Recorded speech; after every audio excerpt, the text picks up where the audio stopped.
Terus terang Pak Teguh, betul nggak Pak Teguh? Kami satu-satunya yang meluruskan perjuangan. Dan itu belum pernah nyun sewu Pak Hibran, belum pernah dikunjungi panjenengan. Insya Allah habis ini dikunjungi matur nuwun sangat. Terima kasih Pak Moderator. Oke, Pak Sungkar matur nuwun luar biasa. Ini kalau warga ketemu dengan pemimpinnya dengan tidak ada sekat itu ya begini gitu, cair gitu ya. Tepuk tangan untuk kita semua. Nah, saya akan mengundang Bu Suni Umul Firdaus dari WNS.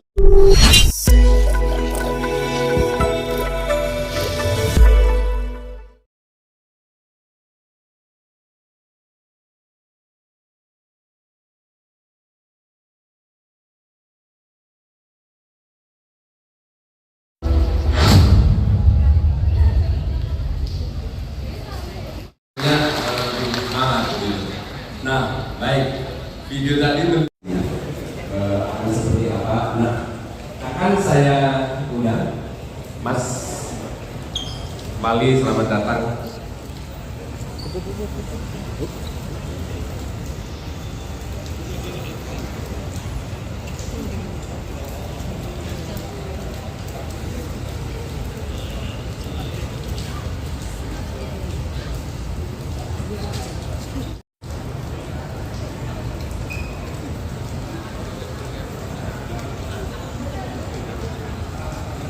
Moga-moga.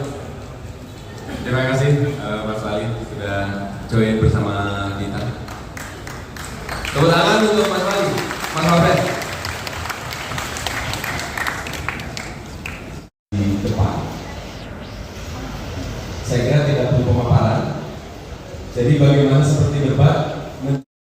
Maka pada tahun 2020, 21, 22 itu hampir 7% tingkat pengangguran. Maka kesepakatan yang dulu itu masih lebih tinggi. Tidak punya sisi lain yang bahwa kualitas penduduknya itu perlu lapangan kerja yang jelas juga. Kemudian terkait dengan permasalahan kesehatan itu sebenarnya sudah relatif baik. IPM sudah sangat tinggi. Tetapi jika dilahirkan per itemnya itu kita harus banyak belajar. Kenapa? Solo itu kalah dengan kalangannya dan Sukoharjo dalam hal capaian angka terjun. Jadi perlu bicara kenapa? Nah kemudian kalau kita lihat per sektor ada 17 sektor. Kemudian sektor yang paling unggul di Jakarta itu konstruksi. Sehingga kita lihat bahwa keempatnya itu disumbang oleh kegiatan konstruksi. Artinya berbagai macam kegiatan fisik bangunan itu sudah menunjukkan banyak. Tetapi karena pentingnya Solo sekitar 4 kali dari segi lahan sebagai rumahnya dia sudah tidak mungkin ada jodoh makan dan mulai pertumbuhannya negatif. Nah kemudian yang kedua yang penting itu di Solo itu punya sumbangan besar dan besar itu komunikasi teknologi sehingga digitalisasi pengembangan UMKM yang berbasis digital kemudian akses terhadap berbagai macam kegiatan yang berbau atau bermasalah internet itu bukan menjadi tantangan yang sangat utama. Nah kemudian ketika nanti Mas Gibran Pak Agus sudah relatif meninggalkan kita ganti asli, maka tantangan kepada penggantinya tentunya melanjutkan 17 pembangunan fisik yang akan belum selesai itu gimana?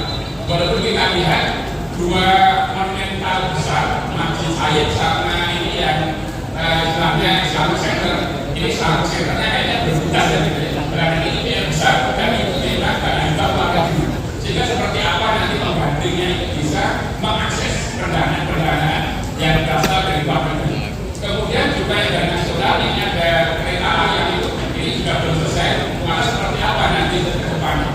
Kemudian juga sudah ditawarkan banyak berbagai macam pembangunan yang mengarah pada tingkatan perdagangan, berbagai macam revitalisasi pasar, masuk pulau, kemudian yang lain banyak kali juga itu sebenarnya membawa dampak bagaimana kita visi.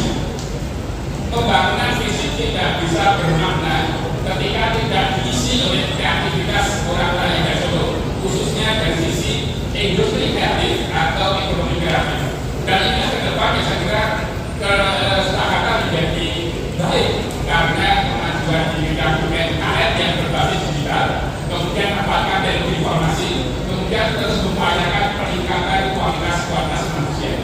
Saya sebenarnya itu dulu. Terima kasih Pak Mulyanto.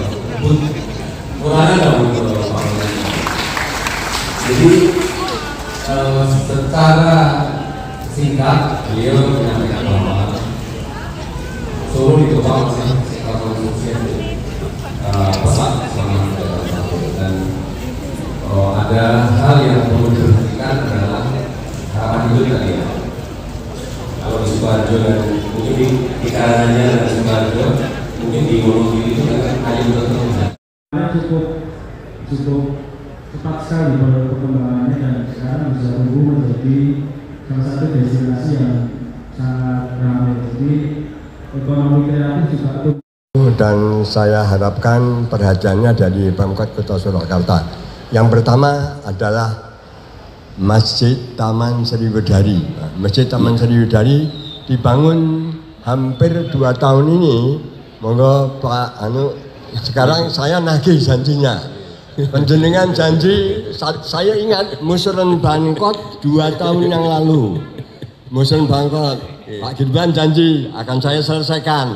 Nah ini sekarang jenengan sudah alhamdulillah akan jadi RI2, artinya punya kemampuan lebih untuk bisa menyelesaikan. Ya, itu yang pertama Pak. Ada 2 janji, yang satu juga Pak, tentang Beteng Vastenburg sampai hari ini 434 beteng di seluruh Indonesia, nggak ada yang dimiliki swasta. Satu-satunya ngisi-ngisi nih di kotanya Pak Gibran itu beteng itu dimiliki oleh swasta. Jadi saya selaku lansia, usia saya 81 tahun Pak, 12 tahun saya ngurusin beteng. Sampai hari ini belum juga selesai. Jadi mumpung penjenengan belum berangkat ke Jakarta Pak, tolong 2 itu diselesaikan. Itu janji penjenengan loh Pak pada saya di beteng. Ya, dan di masjid kalau nggak salah ketemu 2 kali. Yang ketiga Pak, sampai hari ini tadi 2, ini yang ketiga pesanannya Pak Teguh pesen juga. Mbok ya penjenengan itu niliin kami Pak, gedung kami di HC 45 itu pingin banget didatangin oleh penjenengan. Besok datang tuh. Ya karena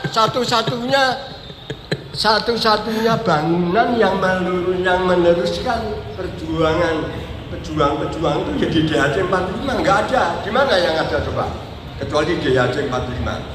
Terus terang Pak Teguh, betul nggak Pak Teguh? Kami satu-satunya yang meluruskan perjuangan. Dan itu belum pernah nyun sewu Pak Gibran, belum pernah dikunjungi penjenengan. Insya Allah habis ini dikunjungi matur nuwun sangat. Terima kasih Pak Moderator. Oke, Pak Zulkar matur nuwun luar biasa. Ini kalau warga ketemu dengan pemimpinnya dengan tidak ada sekat itu ya begini gitu, cair gitu ya. Tepuk tangan untuk kita semua. Nah, saya akan mengundang Bu Suni Umul Firdaus dari